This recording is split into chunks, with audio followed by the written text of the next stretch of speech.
Hello दोस्तों, आप लोगों का स्वागत है आपके इस चैनल पे। आज मैं आपको बातचीत पाठ का ऑब्जेक्टिव क्वेश्चंस आंसर्स करवाने वाली हूँ, जो कि आपके 2024 के बोर्ड परीक्षा के लिए बहुत महत्वपूर्ण होने वाला है। ठीक है, मैं कोशिश करूँगी कि आपको बिना टाइम वेस्ट किए आपको सारे क्वेश्चंस का आंसर दे दूँ। ठीक है, बस एक आपसे रिक्वेस्ट रहेगी कि आप शुरू से लेकर अंत तक वीडियो को जरूर देखिएगा। ठीक है, और जो क्वेश्चंस आते हैं उसको पहले खुद में रिमाइंड कीजिए। ओके, देन फिर आप चाहें तो कमेंट कर सकते हैं, और अगर आप चाहें तो सिर्फ खुद कॉपी पे निकालिए, पेज निकालिए और लिखिए उसका आंसर। ठीक है, मेरे बोलने से पहले आपको जवाब देना है। ओके, तो चलिए हम लोग क्वेश्चंस का आंसर स्टार्ट करते हैं। So the first question is, Balkrishna Bhatt की रचना बातचीत क्या है? आपको बताना है कि जो बातचीत पाठ है वो एक क्या है। तो वो एक ललित निबंध है। वो एक ललित निबंध है। मोस्ट इंपॉर्टेंट क्वेश्चन है इस चैप्टर का। मोस्ट इंपॉर्टेंट चैप्टर है इस पाठ का, कि वो एक ललित निबंध है। मैं आपको एक लिखवा दूंगी कौन सा पाठ क्या है। ठीक है, सेकेंड नंबर क्वेश्चन है, बालकृष्ण भट्ट किस युग के निबंधकार थे? तो बालकृष्ण भट्ट जो है वो भारतेंदु युग के निबंधकार थे। बहुत ये सब मुंह पे याद रहना चाहिए आपको ये सब आंसर। ठीक है, भारतेंदु युग के बालकृष्ण भट्ट थे। मनुष्य की बातचीत का उत्तम तरीका क्या है? मनुष्य का जो बातचीत करने का तरीका है वो सर्वश्रेष्ठ कौन सा तरीका है? तो अवाक होकर अपने से बातचीत करना। देखिए मतलब कि किसी और से बात ना करके खुद से ही बात करना वो सबसे उत्तम तरीका है। पता है क्यों? क्योंकि अगर आप दूसरे से बात करते हैं तो वहाँ पे वाद विवाद होना ही है। ठीक है, कॉन्वर्सेशन होनी है, ऑब्जेक्शंस लगेंगी। लेकिन जब आप खुद से बात करते हो, सही गलत का निर्णय करते हो, तो वो सबसे उत्तम तरीका है। किसी से कोई दुश्मनी नहीं होगी या फिर कोई बात नहीं होगी, तो इसका अवाक होकर खुद से बात करना ये सबसे उत्तम तरीका है। ठीक है, ऑप्शन नंबर डी करेक्ट होगा आपका। फोर्थ नंबर क्वेश्चन है, संवाद में सबसे महत्वपूर्ण क्या है? जब हम लोग बातें करते हैं तो संवाद में हम लोगों का जो सबसे महत्वपूर्ण क्या बात होती है? तो संवाद में सबसे महत्वपूर्ण होती है आत्मीयता। आत्मीयता मतलब होता है कि एकदम लॉजिस्टिक बात बोलना। और आत्मीयता मतलब कि आप कह सकते हो कि हमें सोचना चाहिए कि सामने वाले को कैसा लगेगा, तो इसी प्रकार हमें बोलना चाहिए। आत्म मतलब कि खुद पर भी बातों को लेकर ही बोलना चाहिए कि अगर मैं उस जगह पे होता तो मुझे कैसा लगता सुनने में। तो आत्मीयता जो है वो संवाद में सबसे ज़्यादा महत्वपूर्ण होना चाहिए, तभी वो संवाद संवाद कहलाता है। तो इसका ऑप्शन नंबर सी करेक्ट होगा। ठीक है, आई होप आप लोगों को ये सारे क्वेश्चन याद हो रहे होंगे। पांचवा नंबर क्वेश्चन है, बालकृष्ण भट्ट का जन्म कब हुआ था? ये तो याद करने वाला है। उनका जन्म हुआ था 20 जुलाई 1902 को। ठीक है, ऑप्शन नंबर सी करेक्ट होगा। ये सब याद रखिएगा आप लोग, जरूर से जरूर एग्जाम में आ सकता है। संयोगिता स्वयंवर रचना किसकी है? तो संयोगिता स्वयंवर रचना बालकृष्ण भट्ट जी की है। संयोगिता स्वयंवर बालकृष्ण भट्ट जी के द्वारा लिखा गया है। इंपॉर्टेंट रचनाएं जो है वो याद रखिएगा। तो इंपॉर्टेंट जो भी रचना होगी मैं आपको ऑब्जेक्टिव में करवा दूंगी। ठीक है, चलिए सेवन नंबर क्वेश्चन है, पता है पिछले बार के एग्जाम में क्या हुआ था? जितना भी चैप्टर है ना, चैप्टर से पूछ लिया गया था कि इस चैप्टर के रचनाकार कौन है। जिसे रोज पाठ का रचनाकार कौन है, बालकृष्ण भट्ट जो है वो किस चैप्टर को लिखे हैं। इस तरह का क्वेश्चन सिर्फ आपके पिछले साल के ऑब्जेक्टिव में पूछा गया था। बहुत ही ईजी पेपर रहा था हिंदी का। एंड आई होप कि अगर आप लोग अच्छे से पढ़ रहे होंगे तो आपका भी पेपर ईजी ही आएगा। ठीक है, सेवन नंबर क्वेश्चन देखते हैं, कौन सी रचना बालकृष्ण भट्ट की नहीं है? इनमें से कौन सी रचना जो है वो बालकृष्ण भट्ट जी के द्वारा नहीं लिखा गया? तो अगर आप लोग सही से देखेंगे, तो अगर इस क्वेश्चन को देखिएगा तो आपको नहीं पूछा गया। यानी कि इनमें से तीन जो है वो इनकी है। नूतन ब्रह्मचारी है, सौ अजान सुजान है, सद्भाव का अभाव है, परीक्षा गुरु नहीं है। परीक्षा गुरु नहीं है, इसलिए करेक्ट ऑप्शन हमारा डी हो जाएगा। ठीक है, क्योंकि नहीं यहाँ पूछा गया था। क्लियर है? क्वेश्चंस को पहले पढ़िएगा तभी आंसर को मार्क कीजिएगा। ठीक है, क्वेश्चन में क्या पढ़ा जा रहा है, बोला जा रहा है। कौन सी रचना बालकृष्ण भट्ट की है? इनमें से कौन सी रचना जो है वो बालकृष्ण भट्ट की है, आपको वो बताना है।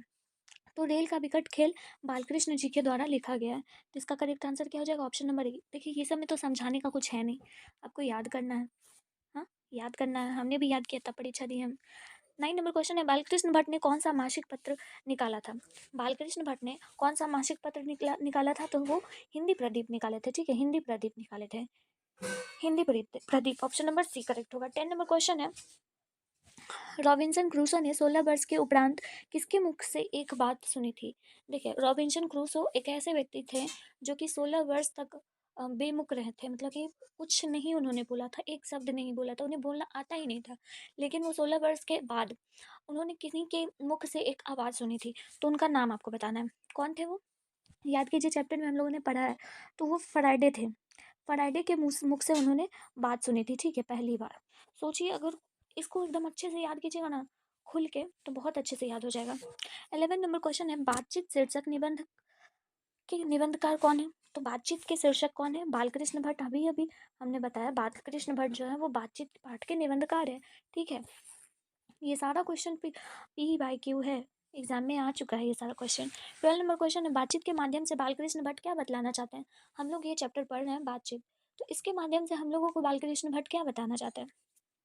हम लोगों को बालकृष्ण भट्ट बातचीत की शैली बताना चाहते हैं, मतलब कि हम लोगों को किस तरह से बातचीत करना चाहिए, कितने लोगों के बीच में बातचीत को बातचीत, असल बातचीत कह सकते हैं, बातचीत का मूल्य क्या है, अगर बातचीत हम लोग नहीं करते, अगर पूरी सृष्टि गूंगी होती तो फिर क्या होता, ये इस पाठ में उन्होंने बताया था, यानी कि बातचीत के बारे में उन्होंने इस पूरे पाठ में बताया, ठीक है। तो ऑप्शन नंबर ए करेक्ट होगा। 13 नंबर क्वेश्चन है, बालकृष्ण भट्ट को किसने अंग्रेजी साहित्य के एडिशन और स्टील की श्रेणी में रखा? एडिशन और स्टील की श्रेणी में रखने वाले कौन थे जिन्होंने भट्ट जी को रखा था? तो वो थे रामचंद्र शुक्ल। रामचंद्र शुक्ल ने अंग्रेजी साहित्य में भट्ट जी को एडिशन और स्टील की श्रेणी में रखा है, ठीक है। तो इसका option number D correct, sorry C correct हो जाएगा, ओके। 14 नंबर क्वेश्चन है, बालकृष्ण भट्ट का निवास स्थान कौन सा है? बालकृष्ण भट्ट कहाँ के रहने वाले हैं? तो वो है इलाहाबाद उत्तर प्रदेश के रहने वाले हैं। कहाँ? इलाहाबाद उत्तर प्रदेश के रहने वाले। हालांकि तो ऐसे नहीं पूछा जाता, लेकिन अगर पूछ लिया जाए तो आप लोग याद रखिएगा, आपको याद करने के लिए हम इस तरह से क्वेश्चन लिखती हैं, ठीक है। तो इलाहाबाद उत्तर प्रदेश के वो रहने वाले थे। ऑप्शन नंबर बी करेक्ट होगा, ओके। आई होप कि आपको समझ आ रहे होंगे सारे क्वेश्चन। 15 नंबर क्वेश्चन है, कौन सा उपन्यास बालकृष्ण भट्ट द्वारा रचित है? इनमें से कौन सा उपन्यास, अभी हम लोगों ने बताया था आपको कि 100 अजान 100 जान जो है वो बालकृष्ण भट्ट जी के द्वारा लिखा गया है। तो ऑप्शन नंबर सी करेक्ट होगा, ओके। नेक्स्ट क्वेश्चन है, रॉबिन्सन क्रूसो को कब तक मनुष्य का मुख देखने को नहीं मिला? रॉबिन्सन क्रूसो को 16 वर्ष तक उन्होंने मुख नहीं देखा था, ना ही किसी से बातचीत करी थी। वो एकदम एकांत जी रहे थे 16 वर्ष की आयु तक। तो वो 16 वर्ष की आयु तक एकांत जी रहे थे, तो इसलिए ऑप्शन नंबर सी करेक्ट होगा। वो कौन थे? Robinson Crusoe. 17 नंबर क्वेश्चन है, असल बातचीत सिर्फ दो व्यक्तियों में हो सकती है, किसका मत है? मतलब ये बात किन्होंने कही है कि असल बात सिर्फ दो लोगों में ही हो सकती है? तो ये बात एडिशन ने कही है। ऑप्शन नंबर ए करेक्ट होगा। 18 नंबर क्वेश्चन है, एडिशन के अनुसार असल बातचीत कितने लोगों के बीच हो सकती है? तो सिर्फ दो लोगों के बीच में हो सकती है, अभी हम बताए थे आपको। ये सारा क्वेश्चन समझ आ रहा है ना? ये सब पूछा हुआ क्वेश्चन है। 19 नंबर क्वेश्चन है, बातचीत से मन किस प्रकार का हो जाता है? जब हम बातचीत करते हैं तो हमारा मन हल्का और स्वच्छ हो जाता है। तो ऑप्शन नंबर सी करेक्ट होगा, ओके। 20 नंबर क्वेश्चन है, किसके ना होने से सृष्टि गूंगी प्रतीत होती है? तो बात की शक्ति ना होने से सृष्टि जो है वो पूरी गूंगी लगती है हमें। तो ऑप्शन नंबर बी करेक्ट होगा, ओके। 21 नंबर क्वेश्चन है, आर्ट ऑफ कॉन्वर्सेशन कहाँ के लोगों में सर्वाधिक प्रचलित है? तो यूरोप के लोगों को बहुत अच्छे से आता है आर्ट ऑफ कॉन्वर्सेशन, ठीक है, उन्हें बातचीत की शैली बहुत अच्छे से पता है। तो ऑप्शन नंबर सी करेक्ट है। 22 नंबर क्वेश्चन है, नाटक के प्रारंभ में होने वाले मंगल पाठ को क्या कहा जाता है? मतलब कि नाटक जब होती है तो वो स्टार्टिंग में जो प्रारंभ किया जाता है, नमस्ते, आप लोगों का स्वागत है, ये सब, तो उसको नादी पाठ कहा जाता है, नांदी पाठ कहा जाता है, ठीक है। ऑप्शन नंबर बी करेक्ट होगा।